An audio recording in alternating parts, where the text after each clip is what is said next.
Then, of course, there was Jeremy, with whom I shared wild imagination.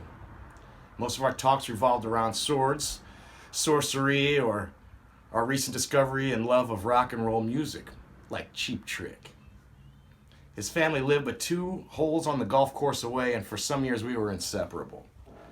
We oiled the chains of our bike, a pit crew in the making, taking this task of maintenance and precision far too seriously. And we also spent countless hours taking in spray-painted hieroglyphics on nearby concrete walls, crude and lust-filled teenage renditions of sexual acts, drawn carefully or not so carefully. They taught us everything we needed to know about turning 15 and what perhaps to expect when we got there. But our favorite thing, the absolute best, was the dirt track we helped bring into fruition with an older kid, Earl. Earl was 14, a few years older than us, and wore horn-rimmed glasses and cowboy boots. And always had a big lip full of chewing tobacco. Copenhagen. In fact, he had a pyramid made out of it in his bedroom. Copenhagen cans. We spent an entire month, 4 or 5 of us, building a dirt track through the small arroyo that wrapped around the perimeter of the local school we lived near. For weeks we labored with shovels and rakes, creating a crisscrossing path through this wash of dirt and sand. A most impressive feat for a group of local kids with little else but the expensive time these 3-month-long summers offered. It was put to good use by us neighborhood kids. Well, this day we rode the track for a little while, stopped for water, and then headed for the schoolyard. We rode in wide arcs through the schoolyard, the same elementary school that would contain me 9 months out of the year, where I was perennially dissatisfied and made grades despite a near absence of any cognition whatsoever while there. I was always a kid with a wild imagination, prone to daydreams and higher thinking, while chained to the precepts of being young, like basic arithmetic and learning how to write my name in cursive. We sped around laughing, cracking jokes, before settling in under the shade of a tree near some picnic tables. "Think I can jump this?" I said, eyeing the table. "I don't think you can," Jeremy said, challenging me. "Oh, I know I can," I said, challenge accepted. I lugged my bright orange bike on top of the table and climbed up the wooden adjoining bench, mounting the bike, which was pointed lengthwise down the end of the picnic table.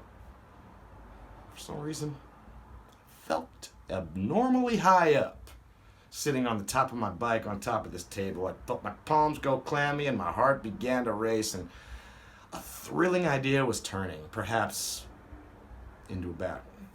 And the plague of self-doubt was consuming as I stared down my 6 feet of runway with the 3-foot drop at the end. "Okay, go!" Jeremy chirped. I thrust forward a few inches, my right leg on the top pedal, ready to push off before stopping. My heart is racing fast now. Certainly had not looked this high before climbing up here, and I sit heart racing now, just 2 feet from the ledge. I back my bicycle up again and size up the drop. "You can do it," Jeremy said, laughing.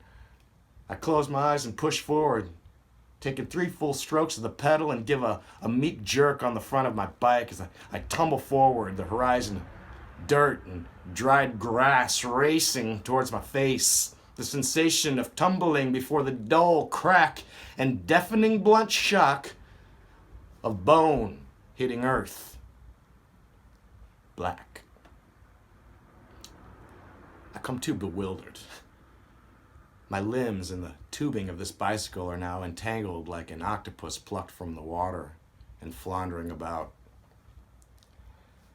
I taste dust in my mouth and my skull feels like an earthquake. The sun seems bright and the dirt, grass are stuck to my face. A dull orb of memory glows distantly, cutting through the confusion and a head full of what feels like crushed bricks. My friend would tell me years later that I babbled nonsense for a handful of minutes that followed.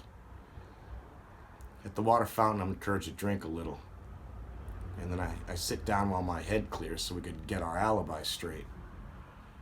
This was no time to make trouble with the parents. Surely, our brazen stupidity and recklessness would warrant some type of parental rebuke. Best not to risk it.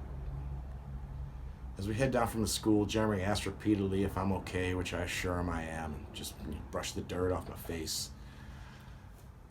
Hot pinches poke at something deep inside my head, and what feels like thick syrup oozes around behind the features of my face.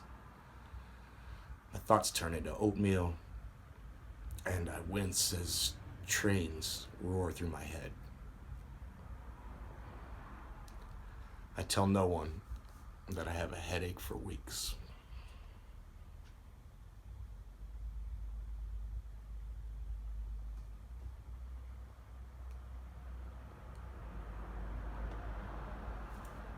Thanks, you guys.